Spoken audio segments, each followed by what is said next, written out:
Hi everyone, welcome to my channel. நான் உங்கள் ராகுல். இன்றைக்கி எந்த படத்தை பற்றி பார்க்க போகிறோன்னா 2K லவ் ஸ்டோரி அப்படின்ற தமிழ் படத்தை பற்றி பார்க்க போகிறோம். இந்த படத்தில் யார் நடிச்சிருக்காங்கன்னு பார்த்தீங்கன்னா ஜெகவீர் அப்படின்ற நியூ ஃபேஸ் ஹீரோவும், மீனாட்சி கோவிந்தராஜன், அப்புறம் பாலசரவணன், ஜிபி முத்து, சிங்கம்புலின்னு ஏகப்பட்ட பேர் நடிச்சிருக்காங்க. இது ஒரு ஃபேமிலி ஃபீல் குட் மூவியாக தான் இந்த படத்தை எடுத்திருக்காங்க. இந்த படத்தோட கதை என்னன்னு பார்த்தீங்கன்னா, மோனிகா கார்த்தின்னு 2 பேர் சின்ன வயசுலேருந்து பெஸ்ட் ஃப்ரெண்ட்ஸாக இருக்காங்க. ஃப்ரெண்ட்ஷிப்னாலே இவங்க தான், இவங்கள பார்த்து தான் வந்து நம்மளும் ஃப்ரெண்ட்ஷிப்பாக இருக்கணும் அப்படின்னு வந்து பல பேருக்கு எக்ஸாம்பிளாகவும் இருக்கிறாங்க. அப்படி எக்ஸாம்பிளாக இருக்கிற இவங்க லைஃப்பில் எல்லாருமே விட்டுட்டு போகிற இந்த ஜென்ரேஷனில் கூட இந்த ஃப்ரெண்ட்ஷிப் சக்ஸஸ் ஆச்சா, இல்லை வந்து இவங்களுக்குள்ள லவ் ஆச்சா, இல்லை இவங்களுக்குள்ள சண்டை வந்து பிரிஞ்சுட்டாங்களா அப்படின்னு சொல்கிறது தான் இந்த படம். இதில் வந்து நடுவில் வந்து ஃபேமிலி கூட இன்வால்வ் ஆகி இவங்க 2 பேருக்கும் கல்யாணம் பண்ணி வைக்கலான்னு சொன்னதுக்கப்புறம் இவங்க 2 பேர் கடைசியில் கல்யாணம் பண்ணாங்களா அப்படின்றதும் இந்த படத்தோட கதையாக இருக்குது. இந்த படத்தில் வந்து ஃபீல் குட்டாக நிறைய விஷயங்கள் பண்ணியிருப்பாங்க.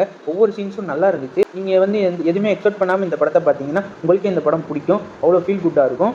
அதில் வந்து வர எல்லா கேரக்டர்ஸுமே நல்லாயிருக்கும். நடுவில் பாலசரவணன் பண்ணுற கவுண்டர் காமெடியாக இருக்கட்டும், இல்லை கடைசியில் கல்யாணத்தை நிறுத்துறதுக்காண்டி சிங்கம்புலியும் ஜிபி முட்டும் பண்ணுற விஷயமா இருக்கட்டும், எல்லாமே நல்லாயிருக்கும். இந்த படத்தை யார் எடுத்திருக்காங்கன்னு பார்த்தீங்கன்னா சுசீந்திரன்றவர் தான் எடுத்திருக்காரு. யாருன்னு பார்த்தீங்கன்னா பாண்டிய நாடு, நான் மகானல்ல இந்த படத்தெல்லாம் எடுத்த சுசீந்திரன் தான் இந்த படத்தை எடுத்திருக்காங்க. இந்த ஜென்ரேஷனுக்கு ஏற்ற மாதிரி எல்லாத்தையும் எடுத்து வச்சிருக்காரு. அதான் இந்த படத்துக்கு 2K லவ் ஸ்டோரி அப்படின்னு படத்துக்கு பேர் வச்சிருக்காங்க.